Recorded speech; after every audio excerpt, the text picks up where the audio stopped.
Êtes-vous inquiet par rapport à la PAC? On a entendu Emmanuel Macron ce week-end appeler à une Europe très forte sur la question agricole, mais on le sait avec le Brexit, cela peut être très compliqué. J'ai beaucoup aimé le discours d'Emmanuel Macron, parce que j'ai beaucoup aimé qu'ils disent qu'il était un patriote de l'agriculture. L'agriculture française, elle ne ressemble pas exactement aux autres. C'est une agriculture souvent familiale, des exploitations familiales. Et puis c'est une agriculture qui a conservé des traditions, qui n'est pas ferme de 10 000 vaches, de 10 000 porcs ou de 50 000 porcs. Non, c'est une agriculture qui a aussi des traditions. Et Emmanuel Macron, le président de la République, l'a dit très bien. Et donc, on a besoin de ça. Alors, s'il y a des inquiétudes, oui, le Brexit, tous ceux qui disent on peut sortir de l'Europe facilement, qui regardent ce qui se passe en Angleterre.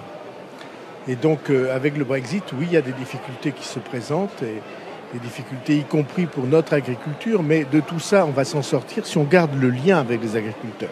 On sent votre amour pour l'agriculture. L'agriculture, ça fait partie de votre ADN, de votre famille. Vous-même, vous êtes agriculteur, éleveur.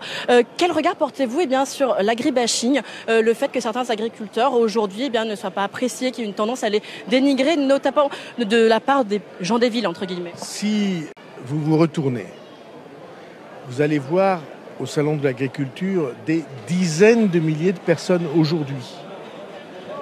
Peut-être au bout du compte, on en aura 700 ou 800 000. Vous voyez bien que le lien n'est pas rompu.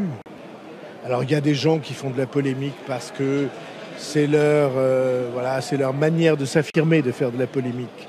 Mais tous les Français comprennent très bien que sur ce sujet comme sur d'autres, on est obligé de se serrer les coudes. Si on ne le fait pas, on est devant une catastrophe qui va nous être profondément blessante et pénalisante. Et donc, moi, je suis plus optimiste que ça. Je pense que tous ceux qui dénigrent l'agriculture se trompent et que s'ils allaient voir, alors ils découvriraient une profession, une activité qui est plus proche de ceux qu'ils voudraient que des critiques qu'on lui adresse.